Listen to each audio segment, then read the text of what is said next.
ഇന്നത്തെ നമ്മുടെ വീഡിയോ എന്ന് പറയുന്നത് ഇങ്ങനൊരു നിന്ന് വേണാൽ എക്സ്പ്രസ്സിൽ കയറിയിരിക്കുക. ഞാനും മോളും കൂടി.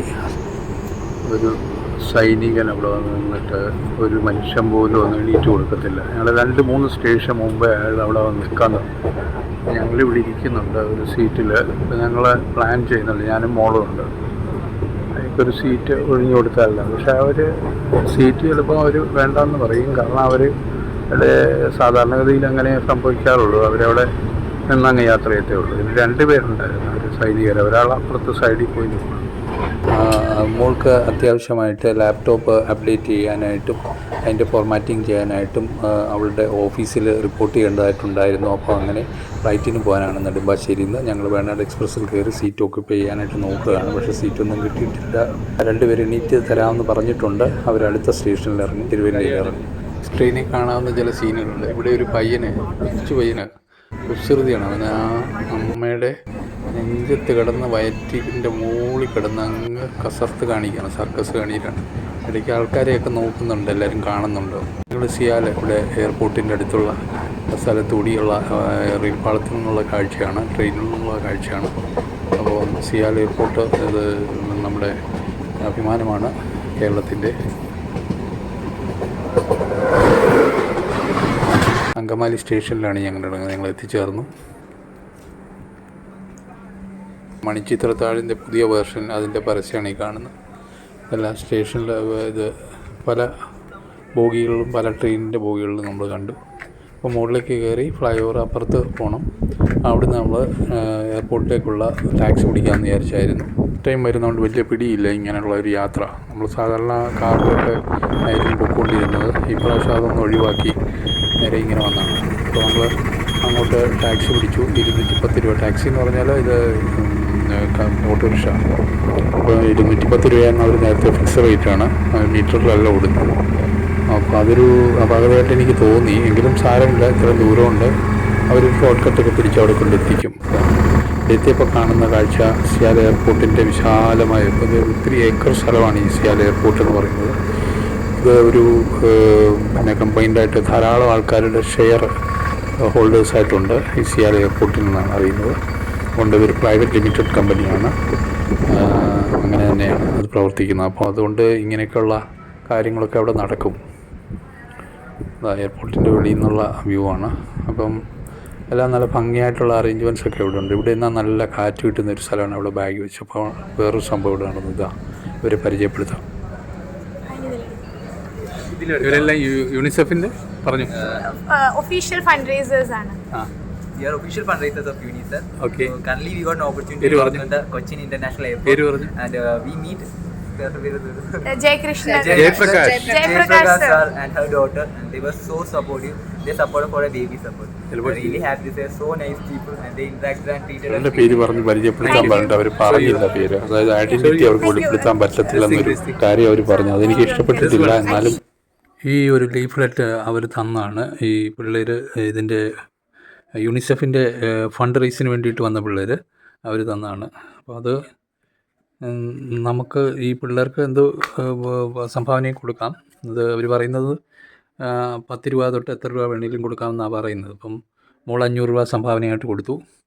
അത് ഒരു നല്ല കാര്യമാണ്. അതുകൊണ്ട് ഞാൻ അത് നോ പറഞ്ഞില്ല. കാരണം അവരിങ്ങനെ സൗമ്യമായിട്ട് വന്ന് ഇങ്ങനെ അടുത്തുകൂടി സംസാരിക്കാൻ വന്നപ്പോഴേ എന്തോ വിഷയമാണെന്ന് എനിക്ക് മനസ്സിലായി. ഇതുപോലെ എന്തെങ്കിലും ഡൊണേഷന് വേണ്ടിയിട്ടായിരിക്കും. അപ്പം ഈ നമ്മുടെ ഇന്ത്യ ഉൾപ്പെടെയുള്ള രാജ്യങ്ങളിൽ എല്ലാം ലോകത്തെമ്പാടുമുള്ള രാജ്യങ്ങളിൽ യൂണിസെഫ് ചെയ്യുന്ന കുട്ടികൾക്ക് വേണ്ടിയിട്ടുള്ള പ്രവർത്തനങ്ങൾ, അതായത് ഇപ്പം നമ്മുടെയൊക്കെ ഗവൺമെൻറ് സ്കൂളുകളിൽ തന്നെ പല രീതിയിലുള്ള ഈ ആനുകൂല്യങ്ങളൊക്കെ കിട്ടുന്നുണ്ടല്ലോ. പിള്ളേർക്ക് ഫുഡ് ഒക്കെ കൊടുക്കുന്നുണ്ട്. അതൊക്കെ നല്ല ന്യൂട്രീഷൻ ഫുഡുകളൊക്കെ കൊടുക്കുന്നുണ്ട്. അതൊക്കെ അതിനൊക്കെ ഇതിൻ്റെ ഫണ്ടിൽ നിന്നുള്ള പൈസയാണ് അവർ ഉപയോഗിക്കുന്നത്.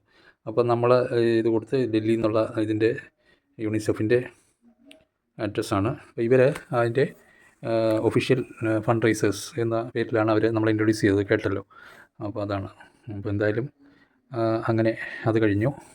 എയർപോർട്ടിൽ സെക്യൂരിറ്റി സംവിധാനം നല്ലപോലെ ഉണ്ടെന്ന് മനസ്സിലായി. ഒരു സെക്യൂരിറ്റിക്ക് ഒരു നായയും കൊണ്ട് സെക്യൂരിറ്റി ഓഫീസർ വന്നിട്ടുണ്ട്. അപ്പോൾ അവിടെ ആ കാണുന്ന കൗണ്ടറിൽ കൂടെ, അപ്പുറത്ത് ആരും ആളിഞ്ഞ കൗണ്ടറിൽ കൂടെയാണ് മോള് കയറി പോകുന്നത്. അത് ഡിജി സേവ എന്ന് പറയുന്നത് നേരത്തെ ബുക്ക് ചെയ്തിരിക്കുന്നതാണ്. അപ്പോൾ നമുക്ക് അതിനകത്തോടി നേരെ കയറി അങ്ങ് പോകാം. ബസ് കിട്ടിയാൽ ബസ്സിന് പോകണമെന്ന് വെച്ചാൽ, കാരണം മോർ കംഫർട്ടബിൾ ആയിരിക്കും ബസ്സിന് പോയി കഴിഞ്ഞാൽ. നമുക്ക് കുറച്ച് വീഡിയോ ഒക്കെ എടുക്കാനും സ്ഥലങ്ങളൊക്കെ കാണാനും ഒക്കെ നന്നായിരിക്കും എന്ന് ഞാൻ കരുതുന്നു. അപ്പോൾ എന്തായാലും നോക്കാം, വെളിയിൽ ഇറങ്ങിയില്ലെങ്കിൽ റിക്ഷയ്ക്ക് പോകാമെന്ന് വിചാരിച്ചാണ്. മോള് അകത്തോട്ട് ചെക്ക് ഇൻ ചെയ്തു, കയറി അകത്തോട്ട് പോയിട്ടുണ്ട്. ശരി, ഈ ബാക്കി കാര്യങ്ങൾ അടുത്ത വീഡിയോ മുന്നോട്ട് കാണാം. അപ്പോൾ വെളിയിലോട്ട് ഇറങ്ങിയപ്പോൾ United Nations champions of the year champions of the earth award 2018 എന്നെഴുതിയിരിക്കുന്നു. നല്ല സർവീസ് നടത്തിയതിനാണെന്ന് തോന്നുന്നു. ഈ രാജവീഥികളിലൂടെ ഞാനിങ്ങനെ നടത്തിക്കൊണ്ട് പോവുകയാണ്. ബസ് വലിയ നോക്കാണ്, കാരണം കുറച്ച് ചീപ്പായിട്ട് കിട്ടുമല്ലോ. ബസ്സിലാവുമ്പോൾ യാത്ര എനിക്ക് സുഖമായിട്ട് പോകും, ബസ്സിലൊന്നും യാത്ര ചെയ്യാൻ കാറ്റ് ഭയങ്കരമാണ്, അത് കാരണം ഒന്നും കേട്ട് കാണത്തില്ലല്ലോ ഞാൻ പറയുന്നത്. പൊടിയും മണ്ണും ഒക്കെ വലിച്ചെടുക്കുന്ന ഒരു കോർപ്പറേഷൻ്റെ ഒരു വണ്ടിയാണ്. ഇങ്ങനെ പൊടി വലിച്ചെടുത്തുകൊണ്ട് പോയിക്കൊണ്ടിരിക്കുക. റോഡിൽ നല്ല സിസ്റ്റമൊക്കെ ഇംപ്ലിമെൻറ്റ് ചെയ്തിട്ടുണ്ട് നമ്മുടെ നാട്ടിലും, സന്തോഷമുണ്ട്. ഞാൻ എയർപോർട്ടിൻ്റെ വെളിയിലുള്ള വിശാലമായ റോഡ് വരെ എത്തി. എയർപോർട്ട് സർവീസ് എയർപോർട്ടിൽ നിന്ന് അടുത്തുള്ള നിയറസ്റ്റ് സ്റ്റേഷൻ വരെ ഉണ്ടെന്ന് ആരും എന്നോട് പറഞ്ഞിവിടെ. അങ്ങനെ വന്ന് വെയിറ്റ് ചെയ്യുകയാണ്. അപ്പോൾ അതാ ബസ്സിൽ തന്നെ കയറി എയർപോർട്ടിലേക്ക്, എയർപോർട്ടിൽ നിന്നുള്ള സർവീസ് നടത്തുന്ന ബസ്സിൽ തന്നെ കയറി. AC ബസ്, അടിപൊളി ബസ്, നല്ല സൗകര്യമുള്ള ബസ്. എയർപോർട്ടിൽ നിന്നുള്ള സർവീസ് ഞാൻ വരികയാണ്. ഇപ്പം ഇത് ആലുവ വരെയുണ്ട്. ആലുവ സ്റ്റേഷനിലൊക്കെ പോകേണ്ടവർക്ക് അവിടുന്ന് ഇവിടെ ദൂര സ്ഥലങ്ങളിലൊക്കെ ട്രെയിൻ പിടിച്ച് പോകാനൊക്കെ സൗകര്യമാണ്. അപ്പം ആലുവയിൽ ചെന്നിറങ്ങാൻ പറ്റും. ഇവിടെ അത്താണി വഴി ഇങ്ങനെ ആലുവയ്ക്ക് പോകുന്ന സർവീസാണ്. ഞാൻ ഇത് അടുത്ത സമയത്ത് സ്റ്റാർട്ട് ചെയ്തതാണെന്ന് പറയുന്നു.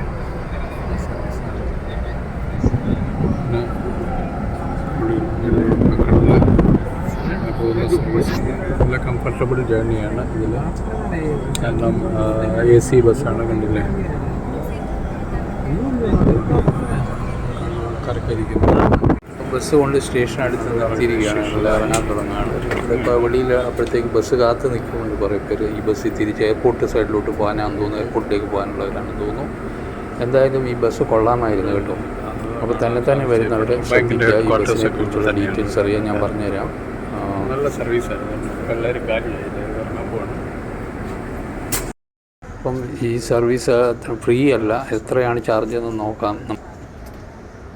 ഇതുണ്ട് 60 രൂപയ്ക്ക് എയർപോർട്ടിൽ നിന്ന് ആലുവ റെയിൽവേ സ്റ്റേഷൻ്റെ ഫ്രണ്ടിൽ കൊണ്ടിറക്കി. ബസ് എയർപോർട്ട് സർവീസാണ്, എല്ലാവരും നോക്കോളൂ. എയർപോർട്ട് സർവീസാണ്. മെട്രോ സ്റ്റേഷൻ്റെ മുന്നിലാണ് ഇറക്കിയത് കേട്ടോ. Railway station Aluva railway station. ഇവിടുന്ന് കുറച്ചുകൂടി ആലുവ റെയിൽവേ സ്റ്റേഷനിലേക്ക് പോകാൻ കുറച്ചുകൂടി ദൂരമുണ്ട്. Kochi metro airport feeder service എന്നാണ് എഴുതിയിരിക്കുന്നത്. കൊച്ചി മെട്രോ അറേഞ്ച് ചെയ്തിരിക്കുന്ന ഒരു മെട്രോ. ഈ ബസ് 15 മിനിറ്റ് ഇടവിട്ടുണ്ട് അല്ലേ? 20 മിനിറ്റാണ്. എല്ലാ 20 മിനിറ്റ് ഇടവിട്ട് ഈ ബസ്സുണ്ട്, സർവീസുണ്ട്. അപ്പോൾ ഇവിടെ ആലുവ റെയിൽവേ സ്റ്റേഷനിൽ നിന്ന് ഇറങ്ങിയാലും ഈ ബസ് പിടിക്കാം, എയർപോർട്ടിലേക്ക് പോകേണ്ടവർക്ക് സൗകര്യമായിട്ട്. ഓക്കെ, സ്റ്റേഷനിലേക്ക് ഇവിടെ 2.5 കിലോമീറ്റർ ദൂരം ഉണ്ടെന്നാണ് കാണിക്കുന്നത്. അപ്പുറത്ത് ദൂരെ കാണുന്നത് മെട്രോ സ്റ്റേഷനാണ്. മെട്രോ സ്റ്റേഷനാണ് ഉള്ളത്, തൊട്ടടുത്തുണ്ട്. അപ്പം ഇവിടെ നിന്ന് ഇനി ഈ റൂട്ടിൽ വഴി നമുക്ക് പോകണം. അപ്പോൾ റിക്ഷ പിടിക്കാമെന്ന് വിചാരിക്കും. അപ്പോൾ ഇനി നേരെ വീട്ടിൽ പോകാൻ വേണ്ടിയിട്ട് ഞാൻ പരശുറാം എക്സ്പ്രസ്സിൽ പോകാൻ പറ്റും. ഇപ്പോൾ 10 മിനിറ്റ് കൊണ്ട് വരും. അപ്പോൾ 1:30 മണി കഴിഞ്ഞു. 1:50 പരശുറാം എക്സ്പ്രസ് വരും. അപ്പോൾ നേരെ ചെങ്ങന്നൂർ എന്നിറങ്ങാൻ പറ്റും. അപ്പോൾ എനിക്കിവിടെ വരെ വരുന്നതിന് എയർപോർട്ടിൽ നിന്ന് 60 രൂപ എയർപോർട്ട് സർവീസ് ബസ്സിന് 60 രൂപ, പിന്നെ അവിടെ നിന്ന് റിക്ഷ പിടിച്ചപ്പോൾ 50 രൂപ, ടോട്ടൽ 110 രൂപയാണ്. സിംഗിളായിട്ട് വരികയാണെങ്കിൽ ഇതാണ് ലാഭം. ഇല്ലെങ്കിൽ 210 രൂപ അവർ അങ്കമാലി സ്റ്റേഷനിൽ നിന്ന് തന്നെ 210 രൂപ വാങ്ങി. അപ്പോൾ ഇവിടുന്ന് വാങ്ങാൻ അത് കൂടുതൽ ആകും റേറ്റ്. അപ്പോൾ ഓർത്തോളൂ, 2 പേരുണ്ടെങ്കിൽ നമുക്ക് റിക്ഷ പിടിക്കുന്നതാണ്, അല്ലെങ്കിൽ ടാക്സി പിടിക്കുന്നതാണ്. ഒരാളെ ഉണ്ടെങ്കിൽ ഇങ്ങനെ വരുന്നതാണ്. നമുക്ക് ടിക്കറ്റ് എടുത്തിട്ട് യാത്ര തുടരുകയാണ്, തിരിച്ചു പോവുകയാണ്. അപ്പം ഈ ട്രെയിനിൽ എനിക്ക് സീറ്റും കിട്ടി. അപ്പോൾ സുഖകരമായ യാത്രയാണ്. അങ്ങനെ യാത്ര മുന്നോട്ട് പോയി. ഏതായാലും ചെങ്ങന്നൂർ സ്റ്റേഷനിൽ എത്താറായി. ഇവിടെ എത്തിയിരിക്കുകയാണ് ചെങ്ങന്നൂർ സ്റ്റേഷനിൽ. അപ്പം ഞാനിവിടെ എത്തിയ ഉടനെ അറിഞ്ഞു, വാട്സാപ്പ് ചെയ്തു. മോളും ബാംഗ്ലൂർ എത്തിച്ചേർന്നു എന്ന്. സന്തോഷമായി. എന്തായാലും തിരിച്ച് വീട്ടിലേക്ക് ഇനി അടുത്ത വ്ളോഗുമായി വരുന്നത് വരെ എല്ലാവർക്കും ഗുഡ് ബൈ. വീണ്ടും കാണാം.